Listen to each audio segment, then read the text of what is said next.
నమస్కారం. హిందూ టెంపుల్స్ గైడ్కి స్వాగతం. భగవద్గీతలోని శ్లోకాలని సులువుగా నేర్చుకుంటూ వాటి భావాలను క్లుప్తంగా తెలుసుకుందాం. భగవద్గీతలో మొత్తం 18 అధ్యాయాలు ఉన్నాయి. ఇప్పుడు మనం 1వ అధ్యాయం నేర్చుకుందాం. ఈ అధ్యాయంలో 47 శ్లోకాలు ఉన్నాయి. ఈ వీడియోలో మనం 10 శ్లోకాలు నేర్చుకుందాం. శ్లోకాలు నేర్చుకునేటప్పుడు కొత్తలో కొంత కష్టంగా ఉంటుంది. మీరు 2-3 సార్లు వింటే సులువుగా నేర్చుకోవచ్చు. గురు శిష్య విధానంలో మీకు ఇప్పుడు నేర్పించడం జరుగుతుంది. గురువుగారు పాడుతున్నప్పుడు శ్రద్ధగా వింటూ, శిష్యురాలు పాడుతున్నప్పుడు మీరు కూడా వాటిని పాడటానికి ప్రయత్నం చేయండి. ఇక్కడ మేము ఒక్కసారే రిపీట్ చేయడం జరిగింది. మీరు 2-3 సార్లు వినండి. భగవద్గీతలోని అధ్యాయాలని యోగాలు అని పిలుస్తారు. భగవద్గీత ప్రారంభ శ్లోకం ధృతరాష్ట్రుడితో మొదలవుతుంది. ధృతరాష్ట్రుడు తన మంత్రులలో ఒకరైన సంజయుడితో కురుక్షేత్రంలో మా వాళ్ళు పాండవులు ఏమి చేస్తున్నారు అనే ప్రశ్నతో భగవద్గీతలోని మొదటి అధ్యాయం ప్రారంభమవుతుంది. ఈ అధ్యాయంలో కురు పాండవులు యుద్ధానికి ఏ విధంగా సిద్ధమయ్యారు, యుద్ధ వీరులలో ప్రముఖులు ఎవరెవరు ఎటువైపు ఉన్నారు, మొదటిగా శంఖాన్ని ఎవరు పూరించారు, వారు ఏ ఆయుధాలను కలిగి ఉన్నారు, మొదట కొన్ని శ్లోకాలలో ఇవన్నీ వర్ణిస్తారు. ఆ తరువాత శ్రీకృష్ణుడు అర్జునుడి రథాన్ని కౌరవులు అందరూ కనిపించేలా ముందుకు తీసుకుని వెళతాడు. అప్పుడే భగవద్గీత ప్రారంభమవుతుంది. భగవద్గీత అంటే శ్రీకృష్ణుడు కేవలం అర్జునుడికి చెప్పడం మాత్రమే కాదు. అర్జునుడు శ్రోతలాగా వింటూ కూడా కూర్చోడు. ఎన్నో ప్రశ్నలు శ్రీకృష్ణుణ్ణి అడుగుతూ ఉంటాడు. అర్జునుణ్ణి అడ్డుపెట్టుకుని మానవాళికి దిశానిర్దేశం చేశారు పరమాత్మ. భగవద్గీతను ఎందుకు అంత గొప్పగా చెబుతారో, విశ్వగురువుగా శ్రీకృష్ణుణ్ణి ఎందుకని అంతలా కొనియాడతారో, జీవితంలో ఒక్కసారైనా భగవద్గీతను ఎందుకు చదవమంటారో మీకే తెలుస్తుంది. ఎన్నో జన్మల పుణ్యం ఉంటే తప్ప భగవద్గీత వినడం జరగదని పెద్దలు చెబుతారు. మనం ఎంతో పుణ్యం చేసుకున్నాం. భగవద్గీత విని తరించబోతున్నాం. జై శ్రీకృష్ణ. జై శ్రీకృష్ణ. అందరికీ నమస్కారం. ఇప్పుడు మనం భగవద్గీతలో మొదటి అధ్యాయం నేర్చుకుందాం. మా చెల్లితో పాటు మీరు కూడా రిపీట్ చేయండి. ఓం శ్రీకృష్ణ పరమాత్మనే నమః. ఓం శ్రీకృష్ణ పరమాత్మనే నమః. శ్రీమద్భగవద్గీత శ్రీమద్భగవద్గీత అథ ప్రథమోऽధ్యాయః అథ ప్రథమోऽధ్యాయః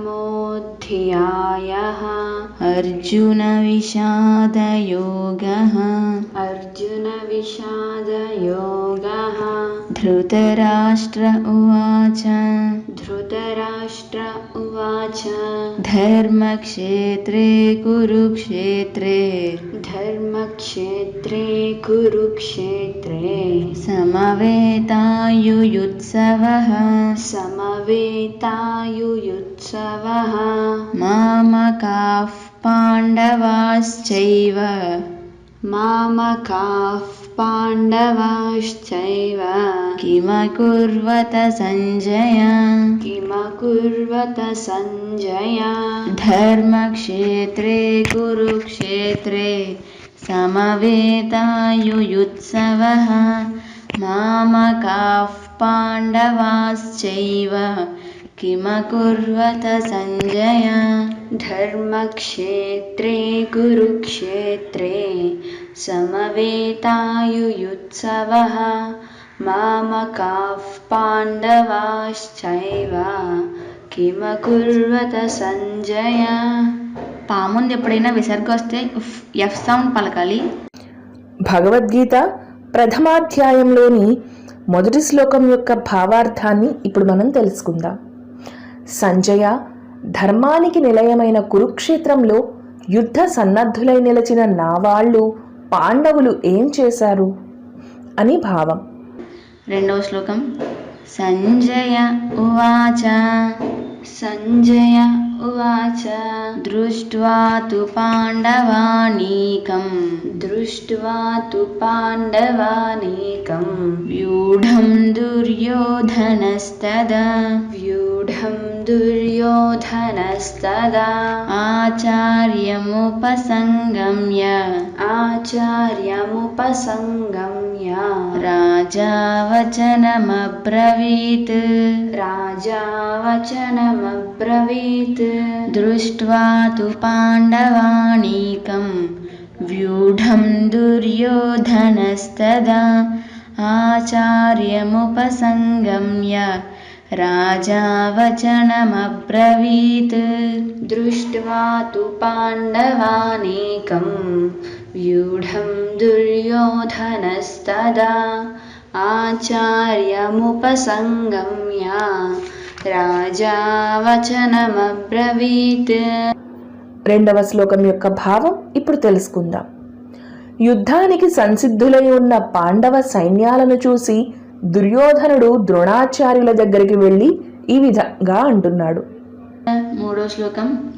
పశ్యైతాం పాండుపుత్రాణం पश्यैतां पाण्डुपुत्राणाम् आचार्यमहतीं च मूं आचार्यमहतीं च मूं व्यूढां द्रुपदपुत्रेण व्यूढां द्रुपदपुत्रेण तव शिष्येन धीमता तव शिष्येन धीमता पश्यैतां पाण्डुपुत्राणाम् आचार्यमहतीं च मूं व्यूढां द्रुपदपुत्रेण तव शिष्येन धीमता पश्यैतां पाण्डुपुत्राणाम् आचार्यमहतीं च मूं व्यूढां द्रुपदपुत्रेण तव शिष्येन धीमता.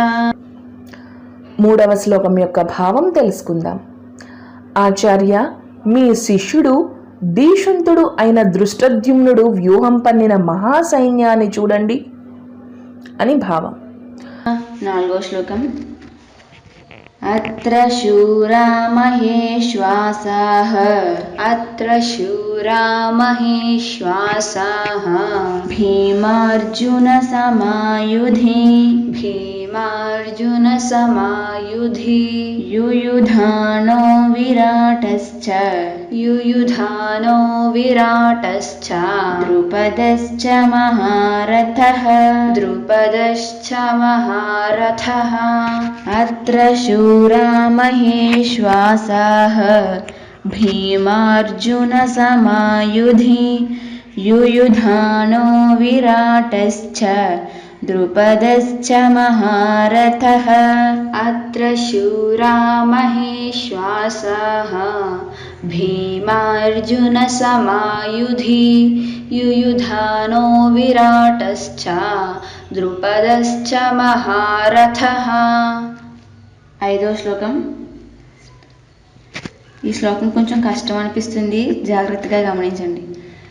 దృష్టకేతుశ్చైకితానః धृष्टकेतुश्चेकितानः కాశీరాజశ్చ వీర్యవాన్ काशीराजश्च वीर्यवान् పురుజిత్ కుంతిభోజశ్చ पुरुजित्कुन्तिभोजश्च శైబ్యశ్చ నరపుంగవః शैव्यश्च नरपुङ्गवः దృష్టకేతుశ్చైకితానః దృష్టకేతుశ్చైకితానః కాశీరాజశ్చ వీర్యవాన్ పురుజిత్ కుంతిభోజశ్చ శైబ్యశ్చ నరపుంగవః.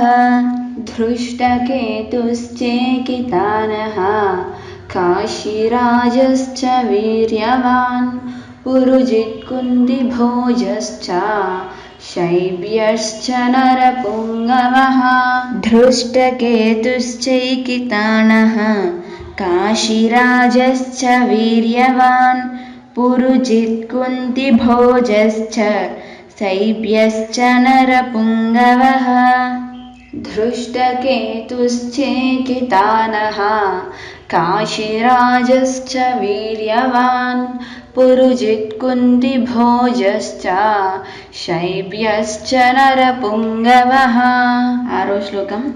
युधामन्युश्च विक्रान्तः युधामन्युश्च विक्रान्तः उत्तमौजाश्च वीर्यवान् उत्तमौजाश्च वीर्यवान् सौभद्रो द्रौपदेयाश्च सौभद्रो द्रौपदेयाश्च सर्व एव महारथाः सर्व एव महारथाः।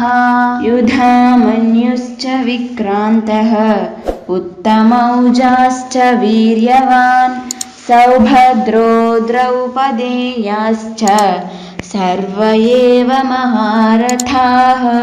युधामन्युश्च विक्रान्तः उत्तमौजाश्च वीर्यवान् सौभद्रो द्रौपदेयाश्च सर्व एव महारथाः। ఇప్పుడు 4, 5, 6వ శ్లోకాల యొక్క భావాలను తెలుసుకుందాం. ఈ పాండవుల సైన్యం ధైర్య సాహసవంతులు, అస్త్ర విద్యా నిపుణులు, శౌర్యంలో భీమార్జున సమానులు ఉన్నారు.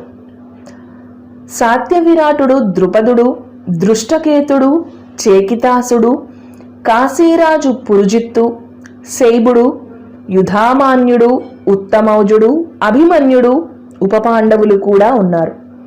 వీళ్ళందరూ కూడా మహారథులే అని భావం. మళ్ళీ చెప్పు. 7వ శ్లోకం.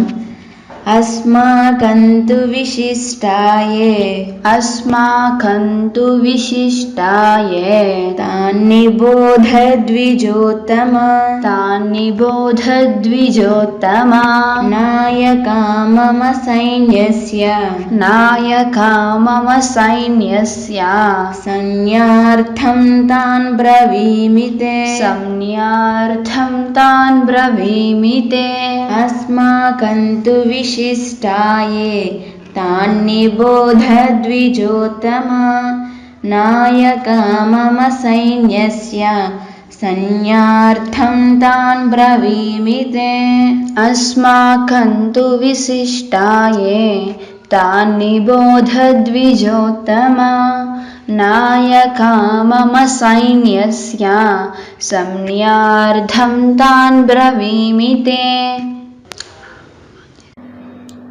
ఇప్పుడు 7వ శ్లోకం యొక్క భావాన్ని తెలుసుకుందాం. బ్రాహ్మణోత్తమ, ఇక మన సైన్యంలో ఉన్న నాయకులు, సుప్రసిద్ధులు అయిన వాళ్ళ గురించి కూడా చెబుతాను వినండి అని భావం. 8వ శ్లోకం.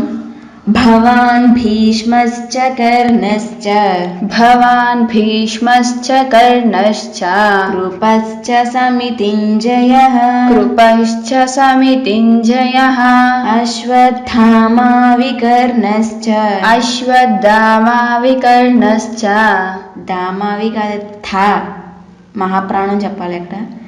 अश्वत्थामा विकर्णश्च अश्वत्थामा विकर्णश्च सौमदत्तिस्तथैव च सौमदत्तिस्तथैव च सौमदत्तिस्तथैव च सौमदत्तिस्तथैव च भवान् भीष्मश्च कर्णश्च कृपश्च समितिञ्जयः अश्वत्थामा विकर्णश्च सौमदत्तिस्तथैव च भवान् भीष्मश्च कर्णश्च कृपश्च समितिञ्जयः अश्वत्थामा विकर्णश्च सौमदत्तिस्तथैव च।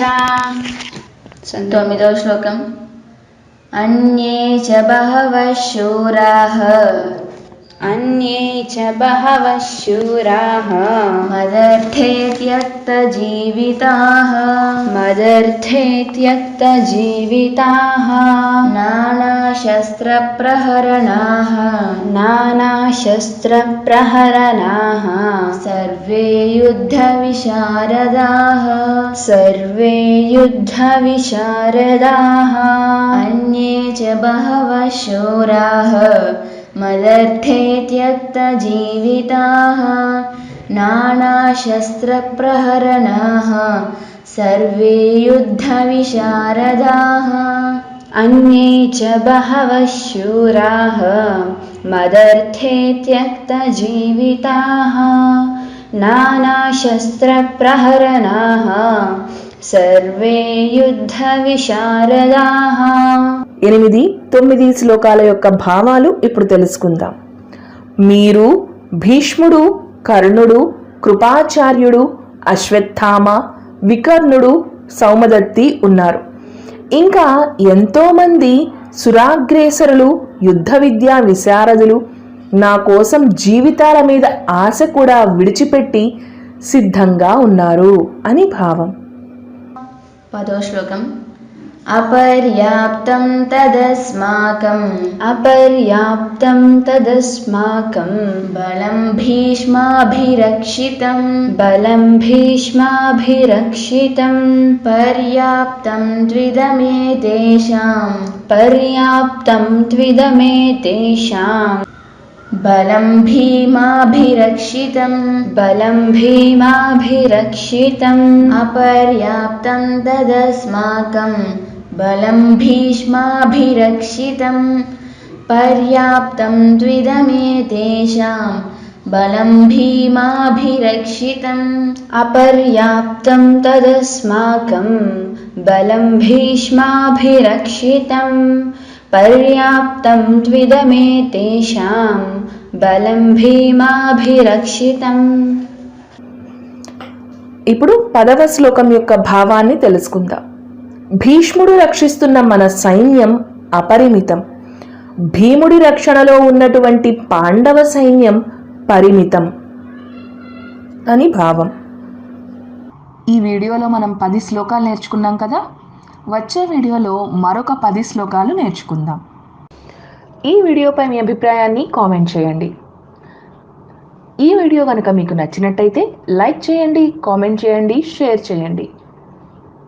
అదేవిధంగా మన హిందూ టెంపుల్స్ గైడ్ ఛానల్ని సబ్స్క్రైబ్ చేయండి. ఇదే విధంగా మమ్మల్ని ప్రోత్సహిస్తారని ఆశిస్తున్నాము. ధన్యవాదాలు.